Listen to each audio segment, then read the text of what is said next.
Hello students, good morning. हम बात करते हैं आज के टॉपिक की। तो हमने कल पढ़ा था कैटेलाइसिस। तो बेटा होता क्या है कैटेलाइसिस, मैं बता देता हूँ, फिर से एक बार रिपीट कर देता हूँ, ज़्यादा कुछ नहीं है। द सब्सटेंस विच alters या affects rate of reaction without consuming itself, यानी अपने आप को नष्ट किए बिना किसी अभिक्रिया की दर यानी रिएक्शन की रेट को क्या कर दे, इंक्रीज कर दे या डिक्रीज कर दे, वो कैटेलिस्ट कहलाते हैं। और ये फिनोमेना जो होता है पूरा, इसको बोलते हैं कैटेलाइसिस।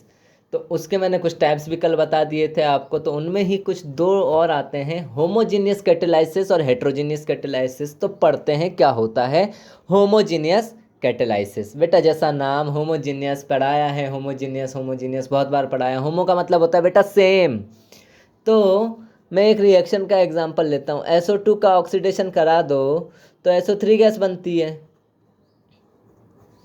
ऑक्सीजन भी गैस है और SO2 भी गैस है। ओके, तो अगर रिएक्टेंट और प्रोडक्ट एक फेस में है, कौन से फेस में, गैसियस फेस में है, और कैटेलिस्ट भी सेम फेस में हो, तो उस कैटेलिस्ट को बोला जाता है होमोजीनियस कैटेलिस्ट। क्या बोला जाता है बेटा? Homogeneous catalyst. और इस पूरी प्रोसेस को कहा जाता है होमोजीनियस कैटेलाइसिस। क्या बोला जाता है? Homogeneous catalysis. एक और एग्जांपल है मेरे पास, देखिए। उसमें भी फेस बेटा सेम रहेगा। जब फेस सेम है, इसका मतलब ये है कि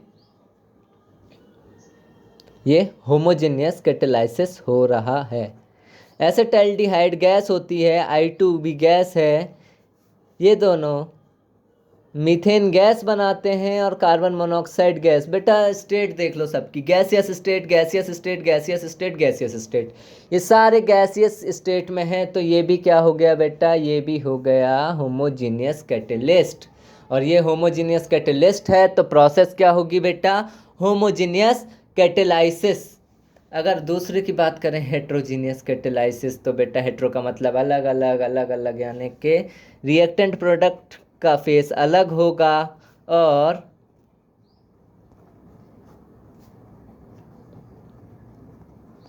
कैटलिस्ट का फेस अलग होगा। लोहा किस फेस में होता है? सॉलिड स्टेट में होता है। तो ये क्या कहलाएगा बेटा? Heterogeneous catalysis, sorry catalyst. क्या कहलाएगा? Heterogeneous catalyst. और ये पूरी प्रोसेस क्या कहलाएगी? Heterogeneous catalysis. क्या बोलेंगे इसको? Heterogeneous catalysis. अगर यही सेम एग्जांपल उठा रहा हूँ बेटा, 2SO2 गैस, O2 गैस, और मैंने कहा ना अपन चेंज कर सकते हैं सिर्फ कैटेलिस्ट। कैटेलिस्ट चेंज कर लो, रिएक्शन सेम हो रही है, लेकिन यहाँ पे ये सॉलिड स्टेट में है, तो ये भी क्या होगा बेटा? हेट्रोजीनियस कैटेलिस्ट इसको बोलेंगे। और इसकी पूरी प्रोसेस को क्या कहेंगे? Heterogeneous catalysis. अब हमारा आज का नेक्स्ट टॉपिक है बेटा एंजाइम। क्या है? एंजाइम। बहुत सुना होगा, बॉडी के अंदर एंजाइम होते हैं, एंजाइम होते हैं, एंजाइम होते हैं, एंजाइम क्या होते हैं? एंजाइम एक्टिवेट नहीं हो रहे हैं, एंजाइम के कारण एक्टिविटी डाउन हो रही है। तो बेटा एंजाइम जो होते हैं बायोलॉजिकल कैटलिस्ट होते हैं, सीधी सी बात है। एंजाइम क्या होते हैं? Biological catalyst. अगर एंजाइम्स एक्टिवेट नहीं है तो आपकी बॉडी ज़्यादा अच्छे से काम नहीं करेगी, आपकी बॉडी में दिक्कतें होना स्टार्ट हो जाएंगी। तो एंजाइम्स क्या हैं? हाई मॉलिक्यूलर मास वाले, जिनके क्या होते हैं? हाई मॉलिक्यूलर मास वाले nitrogenous compound. High molecular mass वाले क्या हैं ये? नाइट्रोजीनियस कंपाउंड, जिनमें नाइट्रोजन होता है। सीधी सी बात है, नाइट्रोजीनियस का मतलब ये है। नाइट्रोजीनियस कंपाउंड हैं। कहाँ पाए जाते हैं बेटा? लिविंग बींग्स में पाए जाते हैं। किस में पाए जाते हैं? लिविंग बींग्स में पाए जाते हैं। लिविंग बींग्स में पाए गए, ठीक है, मान लिया सर ये लिविंग बींग्स में पाए जाते हैं। अब इनका काम क्या है बेटा? ये कुछ बायोकेमिकल रिएक्शंस होती है। जैसे हमारी सबसे अच्छी केमिकल रिएक्शन है डाइजेशन। हमें एनर्जी कहाँ से मिलती है? डाइजेशन से मिलती है। तो जब डाइजेशन मिलेगा, डाइजेशन होगा, तो क्या होगा बेटा? उसमें एंजाइम्स क्या करते हैं? एंजाइम्स बेटा कैटलिस्ट का काम करते हैं, इसलिए इनको क्या बोला जाता है, बायो कैटलिस्ट। क्या बोला जाता है, बायो कैटलिस्ट, क्योंकि ये बायोकेमिकल रिएक्शन के लिए कैटलिस्ट का काम करते हैं। जैसे शुगर है, केन शुगर, हाँ गन्ना, केन शुगर का अगर हम क्या करवाएं, क्या बोलते हैं उसको, हाइड्रोलिसिस, यस, हाइड्रोलिसिस करवाएं, तो ये हाइड्रोलिसिस डायरेक्ट नहीं होता, इन्वर्टेज नाम का एक एंजाइम होता है, उसकी प्रेजेंस में होता है, तो इसको बोलते हैं बेटा एंजाइम कैटेलिस्ट।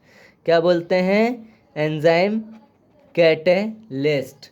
तो इसका होगा बेटा C6H12O6 प्लस C6H12O6।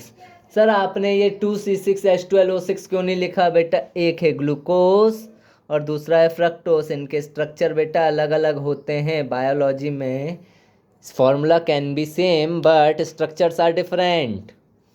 तो ये होता है बेटा एंजाइम्स। ऐसे ही एक और एग्जांपल है, ग्लूकोज को अगर कन्वर्ट करें इथाइल अल्कोहल में, खाने के बाद नशा होता है ना बेटा, वो यही है। इसमें जाइमेस नाम का एंजाइम क्या बनाता है बेटा, इथाइल अल्कोहल बनाता है पेट के अंदर, और साथ में बनाता है कार्बन डाइऑक्साइड गैस। हम छोड़ते हैं श्वसन, डाइजेशन के बाद डकार आती है, CO2 गैस ज़्यादा बन जाएगी तो डकार आएगी, और अंदर खाने के बाद नशा होता है, नींद आती है, कारण है इथाइल अल्कोहल बनता है। तो उसमें कौन सा एंजाइम काम कर रहा है, जाइमेस नाम का एंजाइम। तो ये भी क्या हो गया बेटा, एंजाइम कैटलिस्ट।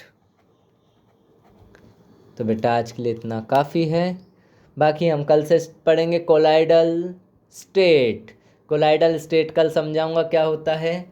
आप पूरा वीडियो पॉज करके देख लीजिएगा एक बार अच्छे से, एग्जाम्पल्स बहुत अच्छे हैं, हर चीज़ अच्छी है, समझ में आ गया होगा।